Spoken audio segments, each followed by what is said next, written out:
Eu estava de pé em um tribunal no centro de São Paulo, sendo acusada de ter roubado minha própria herança pelos mesmos pais que me abandonaram há 15 anos. Meu nome é Luísa Barros, tenho 32 anos e trabalho como advogada. Quando meu avô multimilionário faleceu e me deixou toda a sua fortuna, um patrimônio de 12 milhões de reais, meus pais afastados reapareceram de repente. Não para se reconciliar ou para viver o luto, mas para me processar no tribunal. Eles alegaram que eu o havia manipulado. Eles me chamaram de golpista. Diante de dezenas de testemunhas, repórteres e colegas, minha mãe olhou para mim como se eu fosse algo sem valor que se raspa da sola do sapato. Mas então o juiz parou. Ele me olhou longamente e disse: "Um momento, a senhora é a ré?" Ele não tinha ideia de quem eu realmente era. O que aconteceu depois disso mudou tudo. Se você está vendo isso, por favor, siga o canal e escreva nos comentários de onde você está assistindo. Deixe-me levar você de volta ao ponto onde esse pesadelo começou. Aprendi logo aos 10 anos o que significa ser invisível na própria família. Era o meu aniversário. De manhã, decorei a sala de jantar com balões, guirlandas e uma faixa que eu mesma fiz. Minha mãe passou por mim 3 vezes sem dizer uma palavra. Meu pai estava no escritório, ao telefone, discutindo um negócio imobiliário. Meu irmão mais velho, Marcos, se preparava para sua própria festa, um jantar de networking que meus pais organizaram para celebrar a admissão dele na faculdade. Ninguém pensou no meu aniversário. Às 7 da noite, eu estava sentada sozinha à mesa da cozinha com um cupcake comprado na padaria. Naquele momento, meu avô entrou. Ele me viu, viu as decorações que eu tinha pendurado sozinha e o rosto dele mudou. "Luísa", disse ele baixinho, sentando-se ao meu lado. "Onde estão todos?" "Estão no jantar do Marcos", respondi, tentando manter a calma. "Tudo bem, aquilo é mais importante." Ele pegou minha mão e a apertou suavemente. "Não", disse ele. "Não é." Meu avô ficou comigo a noite toda. Comemos pizza, assistimos a filmes antigos e ele me contou como construiu sua empresa do zero. Antes de ir embora, ele olhou firme nos meus olhos e disse algo que nunca esqueci. "Luísa, você vale mais do que eles jamais perceberão. Não deixe que eles definam quem você é." Na época, eu não entendi, mas esse padrão se repetiu por anos. Cada conquista minha, quadro de honra, capitã da equipe de debates, bolsa integral para a faculdade, foi recebida pelos meus pais com silêncio. O Marcos, por outro lado, recebia aplausos pela mediocridade. Aos 17 anos, tomei uma decisão. Arrumei uma mala, peguei minhas economias e fui embora. Financiei minha faculdade e o curso de direito sozinha, trabalhando em 3 empregos ao mesmo tempo. Nunca pedi dinheiro aos meus pais, mas nunca parei de visitar meu avô. Ele era o único que realmente me via. 7 anos depois, me formei na Faculdade de Direito da USP entre os 10% melhores da minha turma. Enviei um convite aos meus pais. Eu não deveria esperar nada, mas uma parte de mim ainda tinha esperança. Talvez dessa vez fosse diferente. Talvez eles vissem que eu consegui sem o dinheiro deles, sem o nome deles. A cerimônia de formatura foi impressionante. Centenas de famílias enchiam o salão, aplaudindo e chorando quando seus filhos subiam ao palco. Quando meu nome foi chamado, fui sozinha até a frente. Mesmo assim, procurei rostos familiares na plateia. Meu avô estava sentado na primeira fila, radiante de orgulho. Ele era o único. 2 dias depois, recebi uma mensagem da minha mãe. Nenhum parabéns, nem mesmo um reconhecimento. Nós não celebramos a mediocridade. 4 palavras? Eu não valia mais do que isso para ela. No nosso almoço semanal, mostrei a mensagem ao meu avô. Ele leu, largou o celular e balançou a cabeça. "Sinto muito", disse ele. "Achei que tinha educado meu filho melhor." "Não é culpa sua", eu disse. "Talvez não", respondeu ele. "Mas eu vejo o que eles não veem. Você conseguiu isso sozinha, Luísa. Isso é o verdadeiro sucesso." Nos anos seguintes, construí uma carreira em um dos melhores escritórios de advocacia de São Paulo. Trabalhei em grandes casos, ganhei processos e conquistei o respeito de sócios que tinham o dobro da minha idade. Meu avô esteve presente em cada marco. No meu primeiro caso ganho, na minha promoção a advogada sênior, até em jantares espontâneos em terças-feiras comuns. Meus pais entraram em contato exatamente 2 vezes em 5 anos. Em ambas as vezes, precisavam de dinheiro para as ideias de negócio fracassadas do Marcos. Eu disse não. Em ambas as vezes, meu avô percebeu. Ele percebia tudo. E acho que foi exatamente aí que ele tomou sua decisão. Meu avô faleceu numa manhã de terça-feira em março. Ele tinha 85 anos. Eu estava com ele. Nas 2 semanas anteriores, fiquei sentada à beira da cama dele todos os dias, segurando sua mão, lendo seus livros favoritos e contando sobre meus casos. Ele sorria, mesmo quando já não conseguia mais falar. Meus pais apareceram uma vez, ficaram 20 minutos, passaram a maior parte do tempo no celular e foram embora sem se despedir dele. Ele adormeceu pacificamente enquanto eu estava sentada ao seu lado. Uma semana depois, o advogado dele, Dr. Roberto Souza, nos convocou para a leitura do testamento. Eu presumi que fosse pura formalidade. Meu avô era rico, sim, mas pensei que ele dividiria tudo entre meu pai e eu, ou criaria um fundo fiduciário. Eu estava errada. O Dr. Roberto sentou-se à nossa frente em seu escritório. Meus pais de um lado, eu do outro. Ele abriu a pasta e começou a ler. Para minha neta Luísa Barros, a única pessoa nesta família que me amou por quem eu sou e não pelo que possuo, deixo todo o meu patrimônio. O silêncio tomou conta da sala. O do Dr. Roberto continuou. Isso inclui todos os imóveis, carteiras de investimentos e ativos líquidos no valor total de cerca de 12 milhões de reais. O rosto da minha mãe ficou branco como papel. Meu pai inclinou-se para a frente com o maxilar tenso. Isso deve ser um erro, disse ele. Não há erro nenhum, respondeu Roberto calmamente.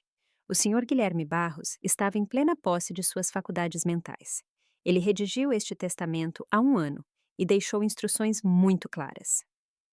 Ele deslizou um documento sobre a mesa. Embaixo, na letra do meu avô, havia uma única frase. Eles nunca estiveram lá quando precisei. A Luísa estava. 2 dias depois, meus pais apareceram na minha porta pela primeira vez em 15 anos. Eles não bateram. Tocaram a campainha 3 vezes rápido, como se fossem donos do apartamento. Quando abri, minha mãe passou por mim sem dizer nada.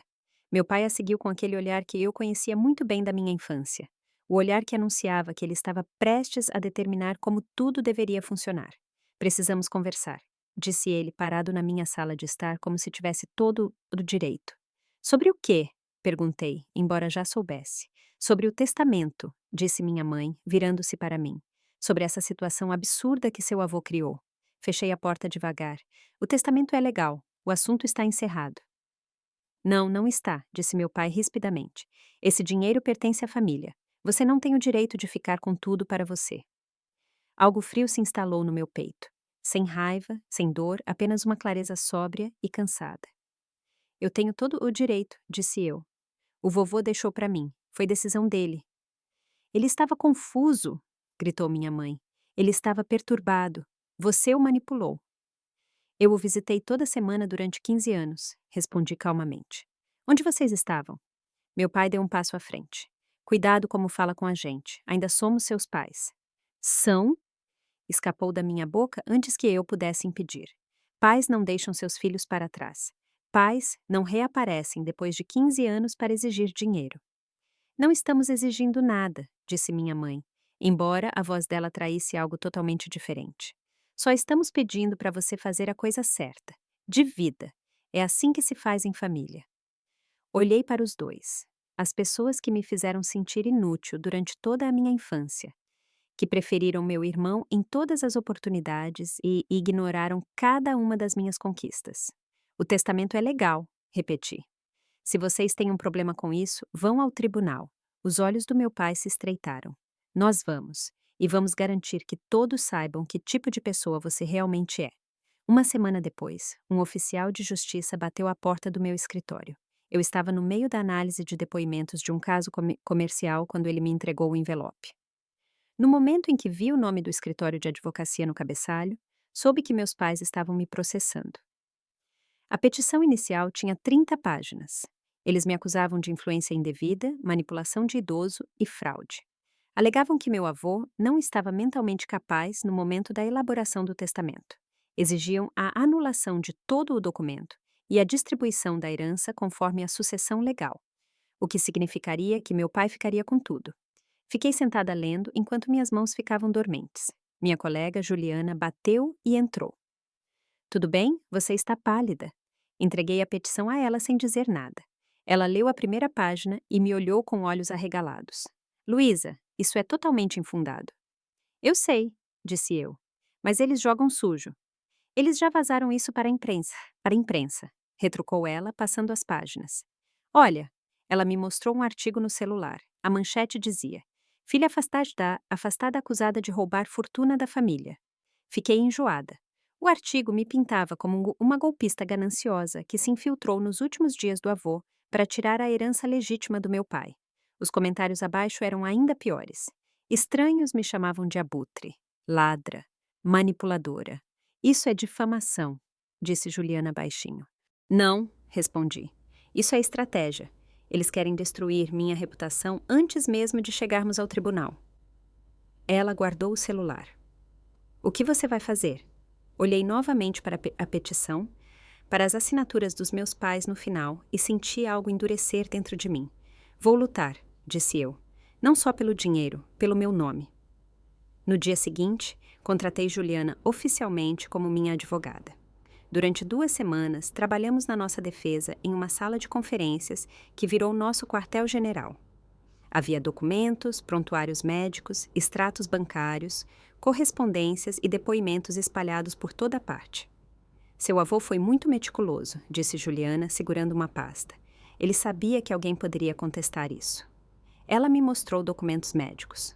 3 meses antes de fazer o testamento, meu avô havia passado por uma avaliação cognitiva completa. O laudo neurológico era claro. O paciente demonstra plena capacidade mental, excelente memória e discernimento claro. Com isso, o argumento de incapacidade deles cai por terra, disse eu. E fica ainda melhor, respondeu Juliana, puxando outra pasta. Seu avô gravou um vídeo. Minha respiração parou. Um vídeo? Sim, 1 ano antes de morrer. Ele sentou com o advogado e explicou para a câmera exatamente por que estava deixando tudo para você. Ela me olhou atentamente. Você já viu? Neguei com a cabeça. Uma parte de mim queria ver, outra tinha medo. Mesmo assim, concordei. Juliana abriu o vídeo no laptop. Meu avô apareceu na tela, sentado no escritório do Roberto, olhando direto para a câmera. Ele parecia magro, mas alerta, com um olhar claro. Meu nome é Guilherme Barros, começou ele. Estou gravando este vídeo para explicar minha decisão. Assisti a tudo. No final, lágrimas corriam pelo meu rosto. Essa é a nossa carta na manga, disse Juliana baixinho. Mas vamos usá-la no momento certo. Limpei os olhos e concordei. Quando eles tiverem se comprometido, quando contarem ao tribunal que eu o manipulei, então mostraremos a verdade. Respirei fundo. Entrar naquele tribunal foi a coisa mais difícil que já fiz, mas eu não recuaria. A verdade estava do meu lado e isso tinha que bastar. Na manhã do julgamento, parei em frente ao Tribunal de Justiça de São Paulo e tentei acalmar minha respiração. A escadaria do tribunal estava cheia de repórteres. Flashes de câmeras iluminavam o local enquanto eu passava. Alguém gritou: Senhorita Barros, você manipulou seu avô? Mantive a cabeça erguida e não respondi. Juliana caminhava ao meu lado com a mão firme no meu braço. Não reaja, sussurrou ela. Deixe as provas falarem. Lá dentro, o tribunal estava lotado até o último lugar. Reconheci rostos do meu escritório na galeria. Colegas com quem trabalhei por anos. Alguns me olhavam com encorajamento, outros pareciam curiosos, como se assistissem a um espetáculo público. Meus pais estavam sentados na mesa dos autores. Ao lado do advogado deles, um homem de cabelos grisalhos, chamado Geraldo Antunes. Minha mãe usava um terno azul marinho caro. Meu pai estava sentado rígido, com o olhar gélido. Nenhum dos dois olhou para mim. Sentei-me à mesa da defesa e organizei meus documentos com as mãos trêmulas. Todos de pé. O juiz Miguel Brandão entrou no tribunal. Eu sabia que ele tinha assumido o caso. Mas vê-lo pessoalmente agora tornava tudo definitivamente real. Ele tinha cerca de 60 anos, olhos penetrantes e a fama de não tolerar joguinhos. Anos atrás, eu havia trabalhado com ele quando ele ainda era sócio no escritório Morrison & Webb. Ele tinha me supervisionado em uma disputa contratual complexa na época. Ele se sentou, abriu o processo e olhou para as partes. O olhar dele parou em mim. Por um breve momento, seus olhos se arregalaram. Quase imperceptível, mas eu notei. Senhorita Barros, disse ele com voz deliberadamente neutra. A senhora é a ré neste processo. O tribunal inteiro ficou em silêncio. Eu me levantei. Sim, Excelência. Ele me olhou longamente e eu pude ver como ele estava pensando. Ele me conhecia. Conhecia meu trabalho e estava tentando conciliar a advogada, que ele um dia incentivou com a pessoa que agora era acusada de fraude contra um idoso. Entendo, disse ele finalmente. Então vamos prosseguir. Geraldo Antunes levantou-se e abotoou o paletó.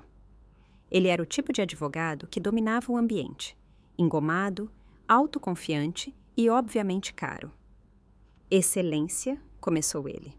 Meus clientes, Ricardo e Marta Barros, estão aqui hoje porque sofreram uma grande injustiça. O pai deles, Guilherme Barros, era um homem rico e lúcido durante a maior parte da vida, mas em seus últimos anos tornou-se vulnerável. Ele fez uma pausa para deixar a palavra surtir efeito. A ré, Luísa Barros, isolou o Sr. Guilherme de sua família. Ela o manipulou emocional e psicologicamente, e o convenceu, em sua fase mais fraca, a deserdar o próprio filho e deixar tudo para ela. Senti a mão de Juliana no meu braço, um sinal mudo para ficar calma. Antunes foi até sua mesa e pegou um documento. Excelência, apresento a prova A, uma carta que o Sr. Guilherme escreveu 6 meses antes de sua morte. Ele a entregou ao juiz e a Juliana. Inclinei-me para ler junto. A carta era manuscrita, trêmula e curta. Sinto-me pressionado, não sei mais o que fazer. Meu estômago revirou. A letra parecia com a do meu avô, mas algo estava errado. As curvas estavam erradas, os espaçamentos desiguais. Esta carta, continuou Antunes, mostra claramente que o Sr. Guilherme estava sob coação. O juiz Brandão examinou o documento atentamente. O senhor tem uma autenticação para este escrito? Estamos trabalhando nisso, Excelência, respondeu Antunes calmamente. Mas o conteúdo emocional fala por si. Nesse momento, minha mãe se levantou. Excelência, se me permite dizer algo, disse ela com uma voz que tremia de falsa emoção. Minha filha nunca se importou realmente com meu pai. Ela só apareceu quando soube que ele estava morrendo e tinha dinheiro para deixar. Um murmúrio percorreu o tribunal. Senti os olhares sobre mim. O juiz Brandão levantou a mão. Senhora Barros, sente-se, por favor. A senhora terá a oportunidade de depor. Mas o estrago estava feito. A história tinha sido jogada no ar. Juliana levantou-se imediatamente. Excelência, esta carta é uma falsificação, disse ela de forma clara e firme. Temos um perito calígrafo que confirmará que ela não corresponde às amostras de escrita autenticadas de Guilherme Barros. Antunes franziu a testa. Essa é uma acusação grave. É um caso grave, retrucou Juliana, virando-se para o juiz. Toda a argumentação dos autores baseia-se na alegação de que o Sr. Guilherme estava incapacitado ou sob pressão. Mas os fatos contam outra história. Ela pegou uma pasta da mesa. A senhora Luísa Barros visitou seu avô todas as semanas durante 10 anos. Ela estava presente em festas de família, feriados e internações hospitalares. O senhor Ricardo Barros e a senhora Marta Barros, por outro lado, contatavam Guilherme Barros principalmente quando precisavam de apoio financeiro. Protesto, disse Antunes. Especulação. Documentado, respondeu Juliana imediatamente, levantando registros telefônicos. Estes documentos mostram a frequência e a duração das chamadas entre as partes. O padrão é inequívoco. O juiz Brandão indicou que queria ver os documentos. Vou analisar isso, Juliana continuou. Além disso, dispomos de prontuários médicos que comprovam que o Sr. Guilherme estava em plena posse de suas faculdades mentais no momento da elaboração do testamento. Ele se submeteu conscientemente a uma avaliação cognitiva completa exatamente para evitar tais contestações. Observei o juiz, ele ouvia atentamente e fazia anotações. Então, eu me levantei. Excelência, posso dizer algo? O juiz Brandão olhou para mim. Senhorita Barros, a senhora tem uma advogada. Eu sei, disse eu, mas preciso dizer isso eu mesma. Visitei meu avô toda semana porque o amava, não pelo dinheiro dele. Nunca pedi um único centavo a ele. Meus pais, por outro lado, ligaram para ele exatamente 2 vezes em 5 anos, ambas as vezes para pedir dinheiro. O tribunal ficou em completo silêncio. A verdade está nos documentos, Excelência, disse eu baixinho, não nas acusações deles. O juiz Brandão me analisou por um longo momento, depois se virou para Antunes. Doutor Antunes, o senhor tem mais provas além dessa carta contestada? Antunes hesitou. Ainda estamos reunindo mais documentos. Então os senhores entraram com o processo sem apresentar provas suficientes? Questionou o juiz de forma incisiva. Naquele momento, o clima mudou. Eu senti claramente. Antes de continuar, quero agradecer rapidamente por estarem assistindo. Se essa história toca você, se você já se sentiu subestimado ou teve que lutar por algo que é seu por direito, por favor, inscreva-se no canal e deixe um comentário abaixo. Você já teve que se posicionar publicamente contra sua própria família? Como lidou com isso? Suas histórias significam muito para mim e eu leio cada uma delas. Mas, voltando ao que aconteceu no tribunal a seguir, porque a situação ficou ainda mais intensa. Exatamente nesse momento, minha mãe se levantou novamente. Excelência, por favor, disse ela com voz elevada. Minha filha sempre foi ingrata. Ela abandonou esta família aos 17 anos. Ela virou as costas para nós. A expressão do juiz Brandão endureceu. Senhora Barros, eu pedi para a senhora permanecer sentada. Mas ela não parou. Ela se virou diretamente para mim, com os olhos queimando de raiva. Você nunca foi boa o suficiente para esta família, Luísa. Você sabe disso. Você sempre foi uma decepção e agora tenta roubar algo que não lhe pertence. As palavras me atingiram como um tapa na cara, não porque fossem novas. Eu as tinha ouvido de forma parecida a vida inteira, mas porque ela as disse ali, na frente de colegas, repórteres e estranhos. Ela queria me humilhar publicamente. O tribunal estava completamente silencioso. Senti os olhares sobre mim. Todos esperavam para ver se eu desmoronaria. Levantei-me devagar e olhei para minha mãe. Minha voz permaneceu calma. Eu não abandonei ninguém, disse eu. Eu fui embora porque nunca fui desejada. Isso é uma diferença. O rosto da minha mãe ficou vermelho. Chega! Gritou o juiz Brandão, batendo o martelo. Senhora Ara Barros, sente-se imediatamente ou a declararei culpada por desacato ao tribunal. Meu pai a agarrou pelo braço e a puxou de volta para o lugar. Ela tremia de raiva. O juiz dirigiu-se a todo o salão. Quero deixar uma coisa clara. Isto é um tribunal, não uma terapia familiar. Estamos julgando com base em provas e argumentos jurídicos. Ataques pessoais não têm lugar aqui. Então ele olhou para mim e seu olhar suavizou um pouco. Senhorita Barros, pode se sentar. Sentei-me, meu coração disparado. Juliana inclinou-se para mim e sussurrou. Você foi perfeita. Mas eu ainda sentia o ódio da minha mãe atravessando a sala, e o juiz ainda não tinha terminado. Ele olhou para Antunes de tal maneira que o advogado se mexeu inquieto. Juliana levantou-se novamente, confiante, concentrada. Aquele era o momento para o qual havíamos trabalhado. Excelência, disse ela. Dispomos de provas que comprovam inequivocamente a sanidade mental de Guilherme Barros, bem como suas intenções claras. Antunes olhou bruscamente. Que provas? Uma gravação de vídeo, respondeu Juliana, gravada pelo Sr. Guilherme 1 ano antes de sua morte, na presença de seu advogado Roberto Souza. Nela, ele explica sua decisão com as próprias palavras. Um murmúrio percorreu o tribunal. O juiz Brandão levantou a mão. Uma gravação de vídeo? Sim, Excelência. O Sr. Guilherme queria garantir que não houvesse dúvidas sobre sua vontade ou seu estado mental. Antunes pulou da cadeira. Protesto. Esse vídeo pode ter sido manipulado. Deepfakes são... Estamos preparados para uma análise forense completa, interrompeu Juliana. O vídeo contém metadados, carimbos de data e hora e foi gravado na presença de um advogado licenciado que atestará a autenticidade. O juiz refletiu. Quando esse vídeo foi criado? Em 15 de março do ano passado, respondeu Juliana. Meses antes da morte do Sr. Guilherme. Os registros médicos da mesma semana confirmam uma excelente condição cognitiva. Observei meus pais. O maxilar do meu pai estava tão tenso que o músculo pulsava. Minha mãe estava branca como papel. Eu defiro, disse o juiz Brandão finalmente. mas quero ver a análise forense antes de reproduzirmos o vídeo. Quero uma confirmação independente de que essa gravação é autêntica e inalterada. Podemos apresentar isso dentro de 24 horas, Excelência, disse Juliana. Então, retomaremos a audiência amanhã às 9 horas. O juiz olhou para ambas as partes. Recomendo fortemente que usem esse tempo para considerar se este processo deve realmente continuar. Ele deu aos meus pais uma saída, uma chance de retirar o processo antes de serem expostos publicamente. Mas eu sabia que eles não a usariam. Naquela mesma noite, meu telefone tocou. Eu estava com Juliana no meu apartamento, repassando documentos, quando o nome do meu pai apareceu no visor. Hesitei. Juliana assentiu. Põe no viva voz. Atendi. Alô, Luísa.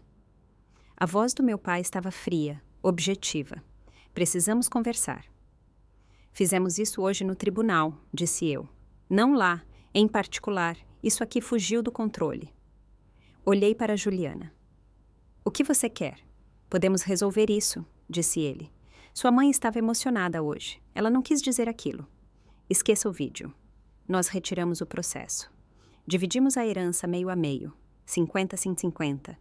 Depois de tudo, seja razoável, Luísa. Eu sou razoável, disse eu. O testamento é legal, o vovô decidiu, eu não negocio. Ao fundo, ouvi a voz da minha mãe. Me dá o telefone. Um ruído, depois a voz dela, fria e cortante. Você está cometendo um erro, Luísa. Se você levar isso adiante, nós vamos destruir você.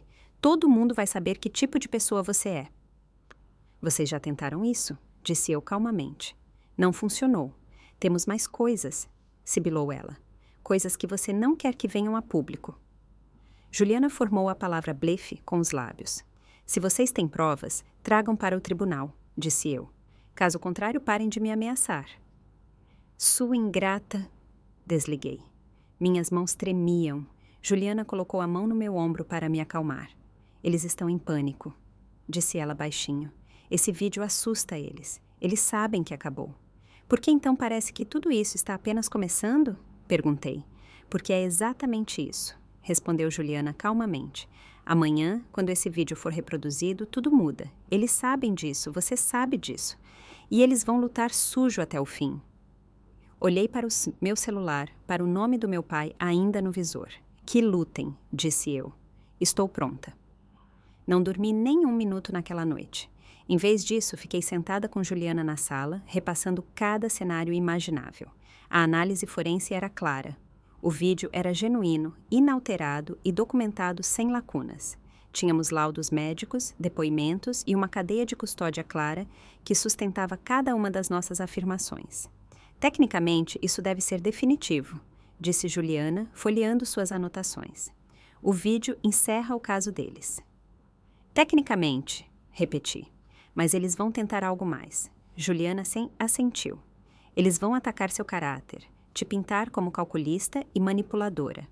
Esteja preparada. Estou preparada para isso a minha vida toda, disse eu. Ela me olhou de forma avaliativa. Tem certeza de que quer estar na sala quando passarmos o vídeo? Você poderia esperar lá fora. Eu cuido disso, balancei a cabeça. Não, eu preciso estar lá. Quero ver a cara deles quando ouvirem o que o vovô realmente pensava sobre eles. Ela não discordou. Às 6 da manhã, tomei banho e vesti meu terno mais profissional. Cinza chumbo, sob medida, o mesmo que eu usava nas alegações finais. Eu queria parecer a advogada que eu era, não a vítima que eles queriam que eu fosse. Juliana me encontrou na escadaria do tribunal. Os repórteres estavam lá de novo, mais do que no dia anterior. A notícia sobre o vídeo tinha se espalhado. Senhorita Barros, o que tem na gravação? Gritou alguém. Vão fazer um acordo com seus pais? Perguntou outro. Segui em frente sem reagir. No tribunal, meus pais já estavam em seus lugares. O rosto da minha mãe estava congelado numa máscara dura. Meu pai olhava para frente, evitando qualquer contato visual comigo. O juiz Brandão entrou no salão. Levantamo-nos. Estamos aqui hoje para examinar a gravação de vídeo, disse ele. Doutora Juliana, está pronta? Juliana levantou-se. Sim, Excelência. Respirei fundo. Aquele era o momento em que tudo seria decidido. Excelência, disse Juliana. Solicitamos a reprodução do depoimento em vídeo de Guilherme Barros. O salão estava mais cheio do que no dia anterior. Reconheci mais rostos, sócios do meu escritório, jornalistas, até alguns ex-colegas da faculdade. Os bancos da plateia estavam superlotados. Pessoas estavam de pé no fundo. Aquilo já não era um processo de herança normal há muito tempo. Tinha virado um espetáculo público. O juiz Brandão passou o olhar severo pela sala. Lembro a todos os presentes que isto é um tribunal. Não haverá interrupções, comentários, nem qualquer tipo de gravação. Oficial de justiça, por favor, certifique-se de que todos os dispositivos estejam desligados. O oficial percorreu as fileiras. Meus pais estavam imóveis. As mãos da minha mãe estavam tão apertadas uma na outra que os nós dos dedos estavam brancos. Meu pai olhava nervosamente para a tela na frente do salão. Juliana tinha preparado tudo: laptop conectado, som testado, relatório forense entregue e verificado. O juiz Brandão passara a manhã estudando os documentos de autenticação. Doutora Juliana, disse ele finalmente, examinei a análise forense. O vídeo parece ser autêntico. Podem prosseguir. Juliana assentiu. Obrigada, Excelência. Para constar nos autos, continuou ela, este vídeo foi gravado em 15 de março do ano passado no escritório do advogado Roberto Souza. O Sr. Guilherme tinha, nessa data, 84 anos e, segundo documentos médicos, plena capacidade mental. Ela apontou para a tela. Excelência, apresento o depoimento de Guilherme Barros, gravado em suas próprias palavras.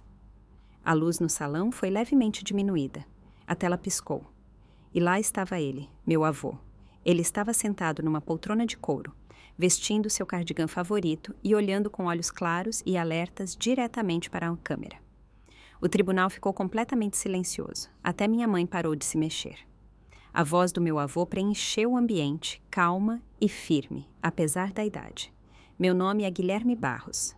Estou gravando este vídeo para explicar minha decisão. O vídeo ainda rodava quando Antunes já pulava da cadeira. Excelência, protesto. Sente-se, doutor Antunes, disse o juiz Brandão, sem tirar os olhos da tela. O senhor terá a palavra. Antunes sentou-se. Mas eu vi como a cabeça dele trabalhava, procurando febrilmente uma contra-estratégia. Quando o vídeo terminou, houve um momento de silêncio absoluto. Alguns espectadores enxugavam os olhos. Um dos meus colegas acenou para mim com algo que senti ser respeito. O juiz Brandão virou-se para Antunes. Sua declaração, doutor. Antunes levantou-se e ajeitou a gravata. Ele era bom. Tinha que admitir. Mesmo encurralado, parecia controlado. Excelência, o vídeo é impressionante, mas não altera o cerne da questão.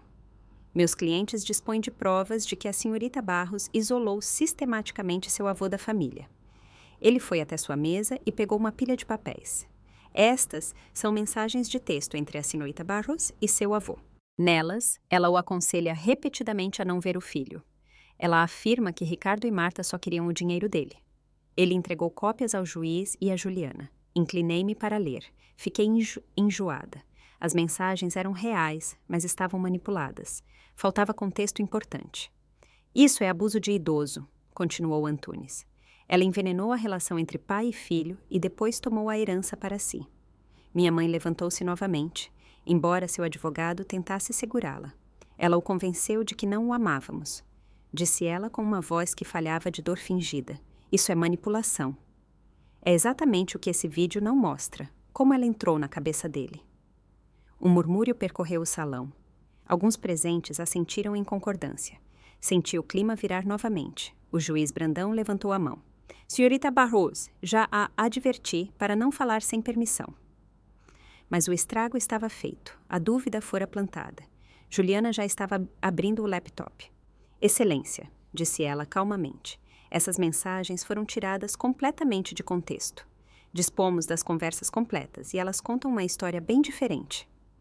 Ela conectou o laptop à tela do tribunal. As mensagens apareceram, dessa vez na íntegra. A primeira troca mostrava uma mensagem do meu avô para mim. Seu pai ligou de novo. Ele quer 50 mil para o negócio do Marcos. É a terceira vez este ano. Minha resposta. Você não precisa dar o dinheiro se não quiser. A réplica dele. Eu sei, mas ele fica furioso quando digo não. Ele me chama de egoísta. Minha próxima mensagem. Isso é injusto com você. Você já ajudou tanto eles. Juliana marcou a parte que Antunes havia omitido. Aqui se vê claramente, Excelência, que a senhorita Barros não impede o avô de ter contato com o filho. Ela o apoia a impor limites, porque ele está sendo explorado financeiramente. Ela rolou para outra conversa. Meu avô escreveu: Marta diz que desperdiça o dinheiro com caridade em vez de ajudar a família. Eu respondi: ela se refere ao programa de bolsas que você iniciou. É o seu dinheiro, sua decisão. Você o mereceu e pode usá-lo como quiser. Ele escreveu de volta: Obrigada, Luísa. Você é a única que não me faz sentir culpado. Juliana virou-se para o juiz. O contexto completo mostra inequivocamente. A senhorita Barros protegia o avô de manipulação financeira. Ela não o isolava da família. Eu me levantei. Excelência, nunca disse ao meu avô para cortar contato com meus pais. Eu disse a ele que ele tinha o direito de dizer não. Isso é uma diferença. O juiz Brandão leu as mensagens cuidadosamente e as comparou com as versões cortadas que Antunes havia apresentado. Doutor Antunes, disse ele devagar, o senhor apresentou deliberadamente provas incompletas a este tribunal? Antunes ficou pálido. Excelência, recebemos essas mensagens de... Essa não foi a minha pergunta. Interrompeu o juiz.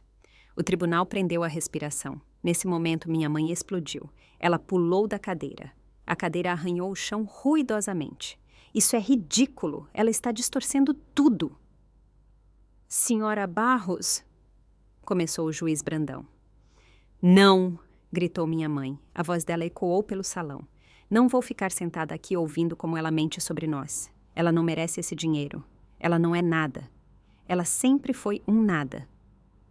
O tribunal inteiro congelou. Ela foi um erro, continuou minha mãe, com o rosto vermelho de raiva. Nós nunca a quisemos. Tentamos fazer algo dela, mas ela jogou tudo fora e agora acha que pode pegar o que pertence à nossa família. Senhora Barros, sente-se imediatamente, disse o juiz Brandão com voz cortante. Ela é uma mentirosa e manipuladora e todos aqui devem saber disso. Oficial de justiça, disse o juiz. O oficial caminhou em direção à minha mãe. Meu pai agarrou pelo braço e tentou puxá-la de volta, mas ela se soltou. Vocês estão todos sendo enganados, gritou ela para o salão. Ela não é a vítima aqui, nós somos. Ela roubou nosso pai de nós. Senhora Barros, se não se sentar imediatamente, vou declará-la culpada por desacato ao tribunal e mandarei removê-la. Finalmente, minha mãe paralisou. Respirando pesado, com um olhar selvagem, ela olhou ao redor da sala e pareceu perceber o que tinha acabado de fazer. Lentamente, ela afundou de volta na cadeira. O silêncio que se seguiu foi ensurdecedor. O juiz Brandão a olhou por um longo tempo, depois se virou para Antunes. Doutor Antunes, aconselho urgentemente que instrua sua cliente sobre o comportamento adequado num tribunal. Antunes assentiu, visivelmente abalado. Sim, excelência. O juiz olhou para Juliana. Doutor, Juliana, tem mais provas a que apresentar? Juliana olhou para mim. Eu assenti. Sim, excelência. Gostaríamos de ouvir nossa perita médica, que pode depor sobre a capacidade mental do senhor Guilherme. Mas o juiz Brandão levantou a mão novamente. Antes de prosseguirmos com os peritos, quero reproduzir novamente uma parte do vídeo do senhor Guilherme. Há um trecho que o tribunal deve ouvir mais uma vez. Juliana avançou o vídeo até um ponto específico.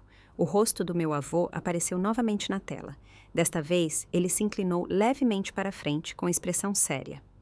Quero abordar algo diretamente, disse ele na gravação. Eu sei que meu filho e minha nora podem contestar este testamento. Eles vão alegar que eu estava confuso ou fui manipulado. Por isso, digo com toda clareza. Ele olhou direto para a câmera. Tenho 84 anos. Estou em pleno juízo. Minha médica, a doutora Alice Martins, me examinou na semana passada e confirmou que estou mentalmente saudável. Tomo esta decisão conscientemente e com total intenção. Ele fez uma pausa e eu vi emoções passarem pelo rosto dele. Meu filho Ricardo me ligou 4 vezes nos últimos 2 anos. Todas as vezes ele queria dinheiro.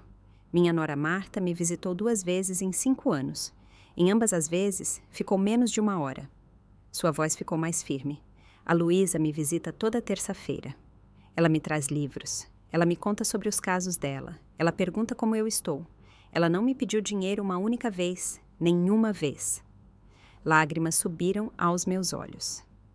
Deixo tudo para a Luísa, porque ela é a única pessoa nesta família que me amou por quem eu sou, não pelo que possuo.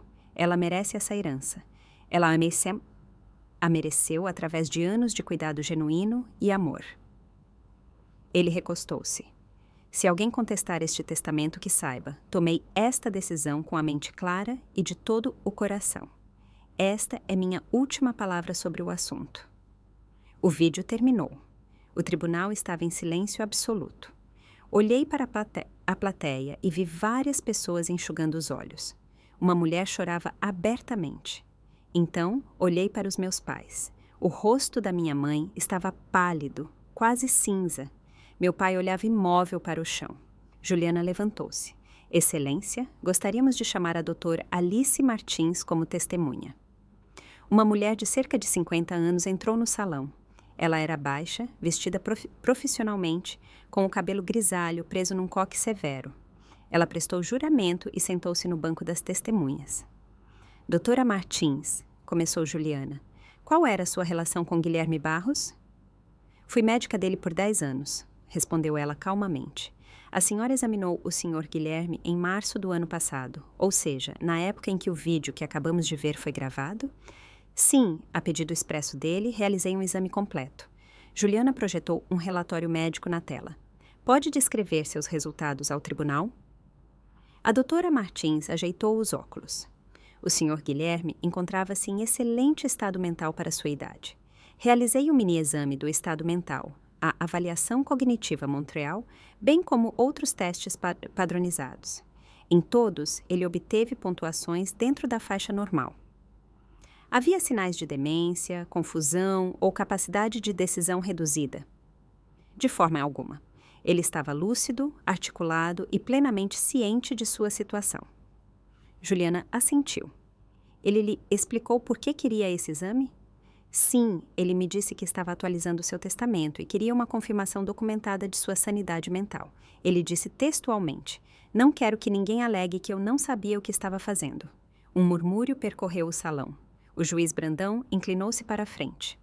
Doutora Martins, na sua avaliação profissional, Guilherme Barros estava apto a tomar decisões fundamentadas sobre seu patrimônio em março do ano passado? Absolutamente, respondeu ela sem hesitar.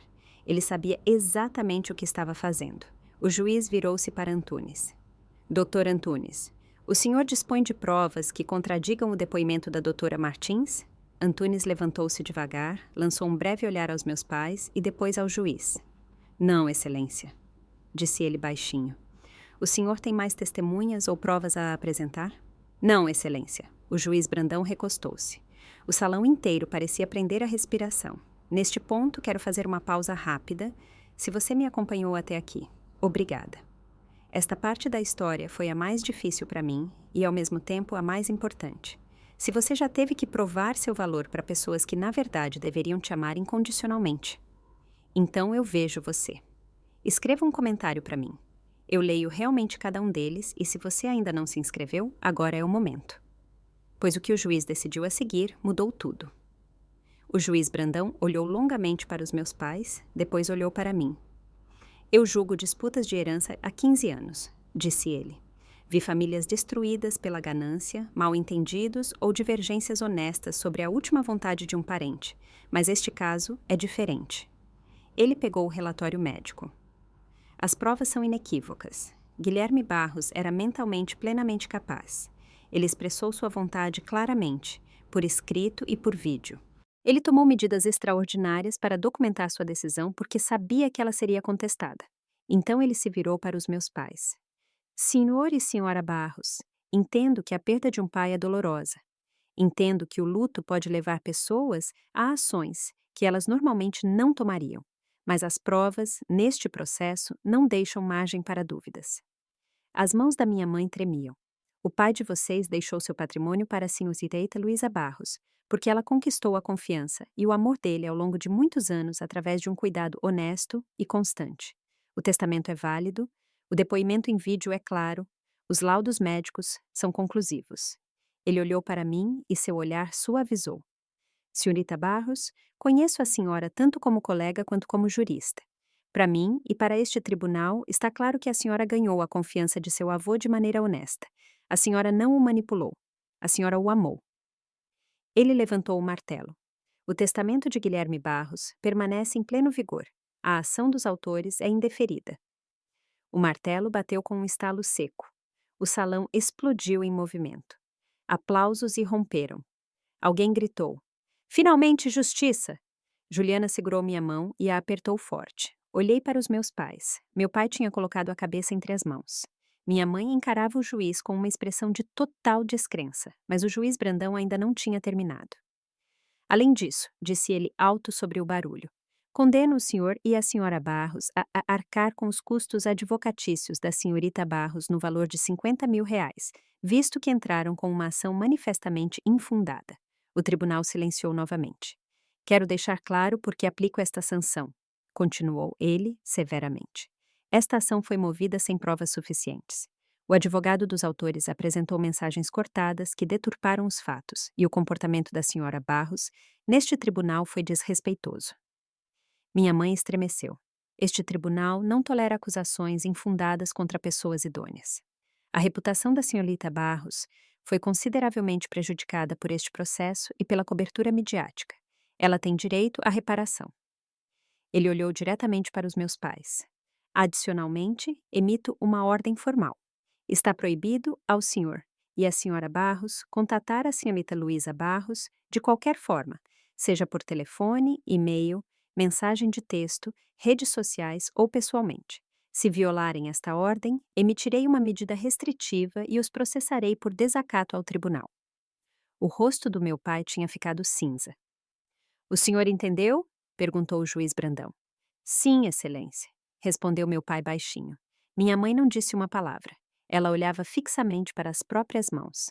Antunes levantou-se. Excelência, meus clientes gostariam.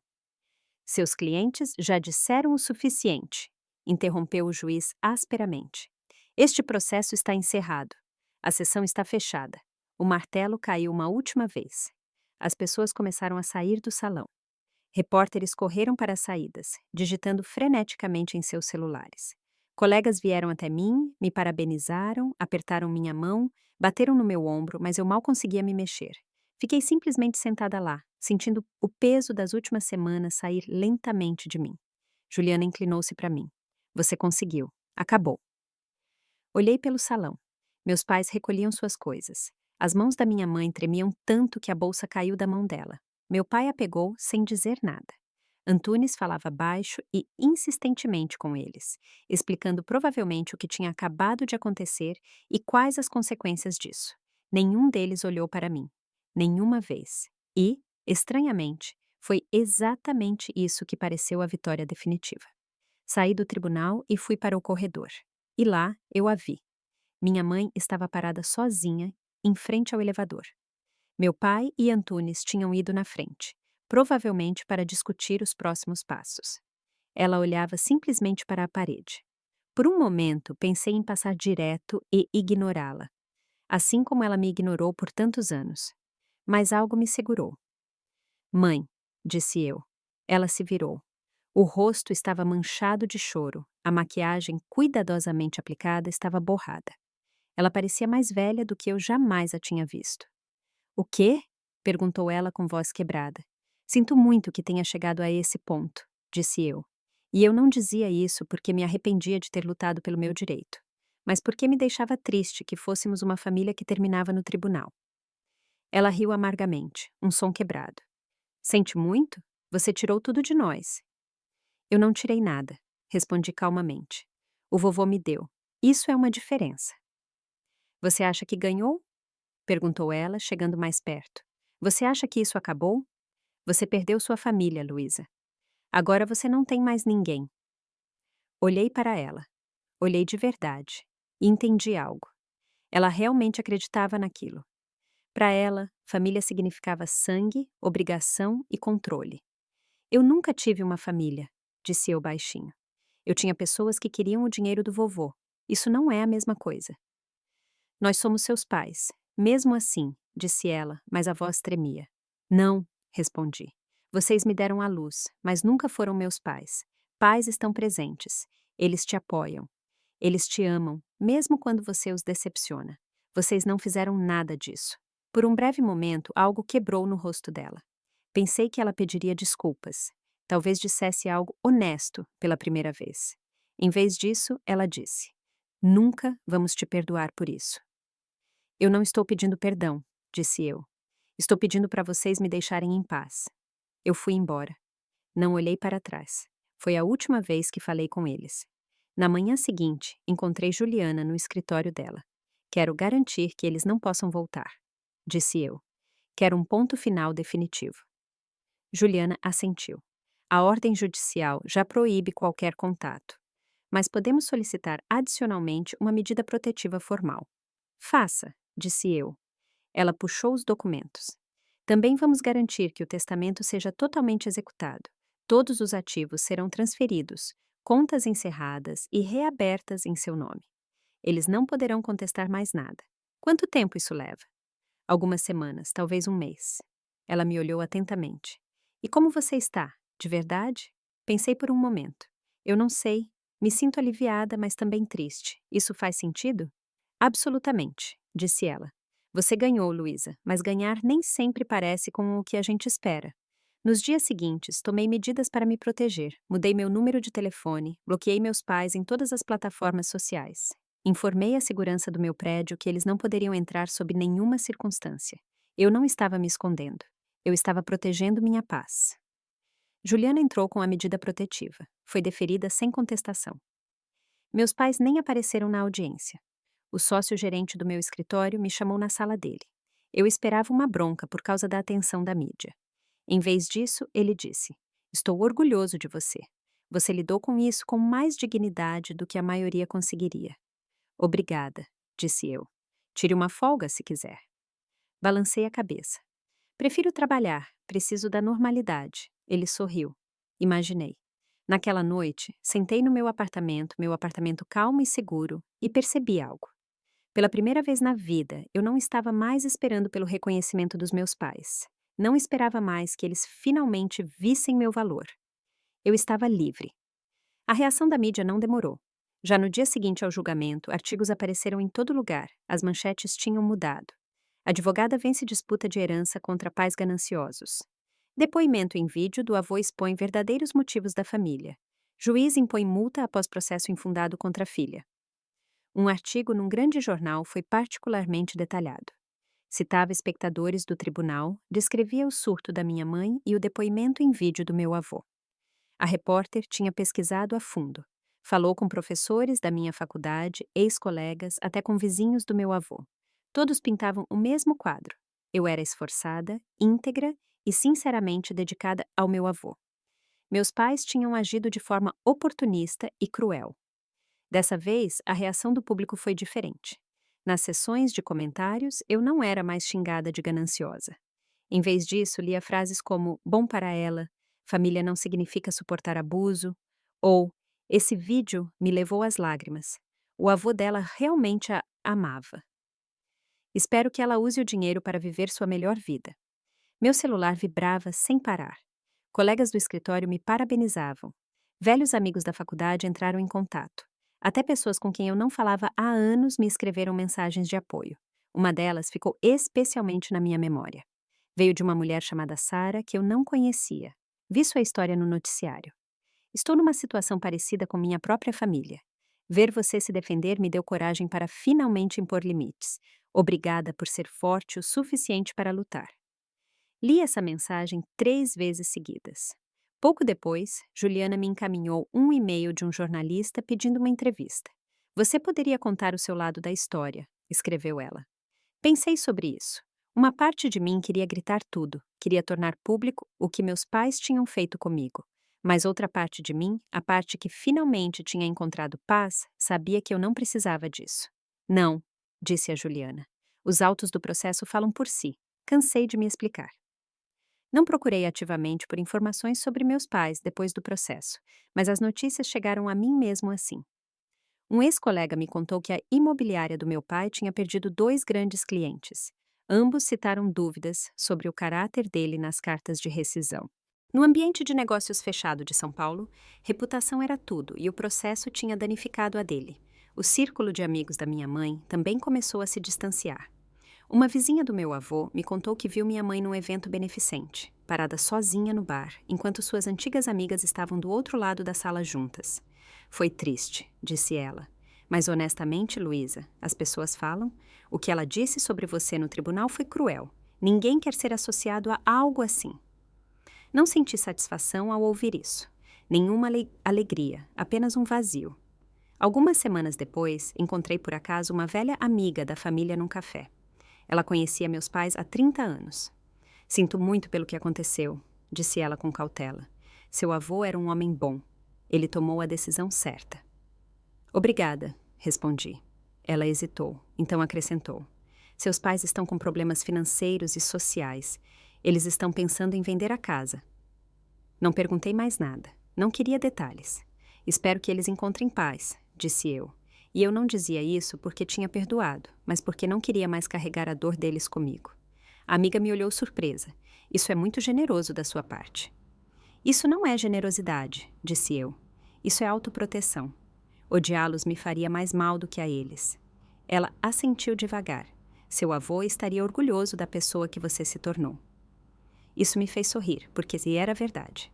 E ao contrário do reconhecimento dos meus pais, o dele significava algo para mim. 3 meses após o julgamento, tomei uma decisão sobre a herança. Eu não precisava de 12 milhões de reais. Eu tinha um bom emprego e uma vida confortável. O dinheiro era muito mais do que eu jamais poderia gastar comigo mesma. Mas eu sabia exatamente o que meu avô teria querido. Marquei uma reunião com meu consultor financeiro e com Juliana. Quero criar um fundo de bolsas de estudo, disse eu, para estudantes de direito de famílias de baixa renda. Juliana sorriu. Seu avô teria gostado disso. Quero chamá-lo de Fundo de Bolsas Guilherme Barros. Continuei. Vou colocar 2 milhões de reais nele. Isso deve possibilitar pelo menos 4 bolsas integrais por ano. Meu consultor assentiu com aprovação. Isso é muito generoso. É o que ele teria feito, disse eu. Criamos o fundo na universidade onde meu avô estudou. As primeiras bolsas seriam concedidas no outono seguinte. Eu mesma formulei os critérios. Estudantes que superaram grandes obstáculos, trabalhavam em vários empregos e sabiam o que significava lutar por educação. Estudantes como eu, fui. Também comprei uma casa para mim, nada luxuoso. Uma casa antiga e charmosa num bairro tranquilo, perto do escritório, com jardim, uma varanda e exatamente o espaço que eu precisava para a vida que queria construir.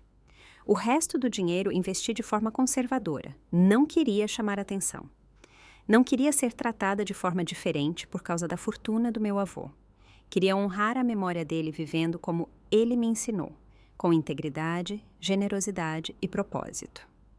No dia do anúncio oficial do fundo de bolsas, recebi um e-mail da universidade. Já tinham chegado 5 inscrições e o prazo ainda estava a 2 meses de distância. Uma inscrição vinha com um bilhete anexado. Minha família me disse que eu nunca conseguiria entrar na faculdade de Direito. Esta bolsa me faz acreditar que eu posso. Li essas linhas e chorei, porque foi exatamente isso que meu avô fez por mim. Ele me fez acreditar que eu podia. 6 meses após o processo, eu finalmente vivia a vida que sempre desejei.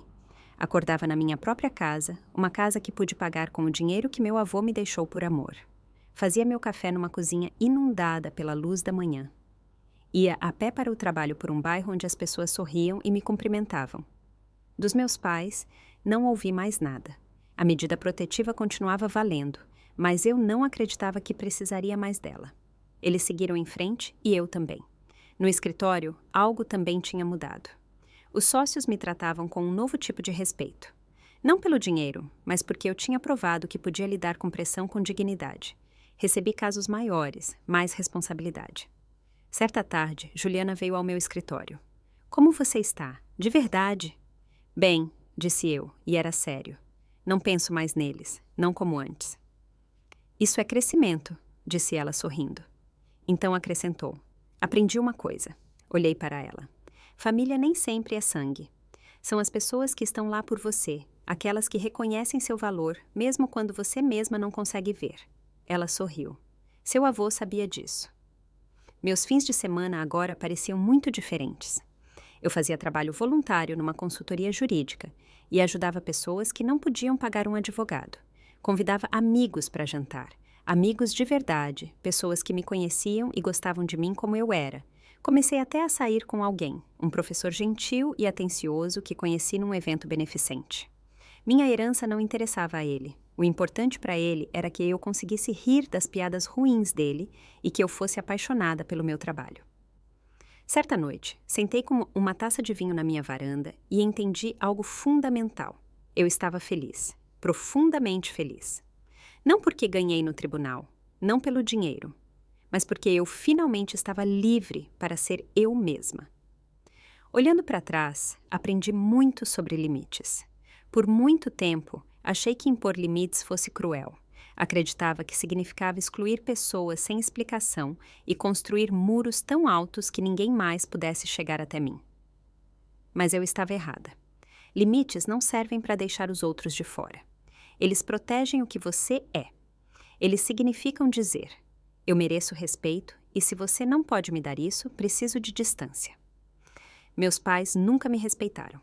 Para eles, eu valia menos. Era uma decepção, alguém que existia para cumprir as expectativas deles. E por anos eu aceitei isso. Esperei que eles mudassem. Tentei repetidamente merecer o amor deles. Mas amor que você precisa merecer não é amor de verdade. Foi isso que meu avô me ensinou. Ele me amou sem condições, sem expectativas. Ele viu meu valor quando eu mesma ainda não conseguia reconhecê-lo. E foi exatamente assim que ele me mostrou como é o amor verdadeiro. Quando meus pais me processaram e quiseram tirar o que ele me deixou, não lutei apenas por dinheiro. Lutei por um princípio, pela convicção de que o amor não depende de contrapartidas, de que família não pode estar atrelada a condições e de que eu merecia mais. E eu ganhei. Mas a verdadeira vitória não foi a sentença. Foi o momento em que parei de esperar pelo reconhecimento deles. O momento em que entendi que não preciso deles para ter meu valor confirmado. Se você está lendo ou ouvindo isso e se encontra numa situação parecida, se pessoas da sua família te diminuem ou te fazem acreditar que você vale menos, então quero te dizer uma coisa: você não deve a ninguém acesso à sua paz interior. Você não deve a ninguém sua energia emocional, se ela só for usada contra você. Impor limites não é egoísmo, é autorrespeito e você merece isso. Todos nós merecemos. Meu avô acreditou em mim quando ninguém mais acreditou. Hoje, eu mesma acredito em mim. Essa é a verdadeira herança que ele me deixou. O que eu diria aos meus pais hoje, se os encontrasse? Honestamente, nada. Tudo o que precisava ser dito, eu já disse naquele tribunal. Eu me defendi. Eu provei meu valor. Eu honrei a memória do meu avô. O resto depende deles. Não espero um pedido de desculpas. Não espero que um dia eles percebam que estavam errados. Não prendo a respiração por uma reconciliação cheia de lágrimas. Porque aprendi uma coisa: o desfecho não vem de outras pessoas. Ele vem de dentro. Eu criei meu próprio desfecho. Construí uma vida da qual me orgulho. Tenho um trabalho significativo, amizades verdadeiras e uma paz interior que nunca pensei que encontraria. A herança do meu avô me deu segurança financeira, sim. Mas, muito mais do que isso, me deu validação. Mostrou que eu fui vista, que fui valorizada, que eu contava. E isso ninguém mais pode tirar de mim. Se você acompanhou essa história até aqui e se vê numa situação semelhante, não importa se é família, amigos ou outras pessoas que te diminuem, então me escute bem. Você merece respeito, você merece paz e você tem todo o direito de lutar por isso. Não deixe ninguém te convencer de que limites fazem de você o vilão. Não se deixe levar pela culpa aceitar um tratamento que você não merece. Lute por você. Use as possibilidades que estão à sua disposição. Meios legais, redes de apoio e sua própria força interior. E nunca esqueça, você não está sozinho. Obrigada por ter me ouvido. Espero que minha história te dê coragem para impor seus próprios limites. Você não está lutando apenas por dinheiro ou princípios. Você está lutando pelo seu direito de ser tratado com dignidade e essa é uma luta que vale a pena ser vencida. Muito obrigada por ficar até o final. Se essa história te tocou, deixe seu like e inscreva-se no canal. Isso ajuda mais do que você imagina. Também gostaria de saber, o que você teria feito no meu lugar? Teria lutado no tribunal ou teria ido embora? Escreva nos comentários. E se você quiser ouvir mais histórias sobre autorrespeito, limites e justiça, confira os vídeos linkados na descrição. Nos vemos no próximo vídeo.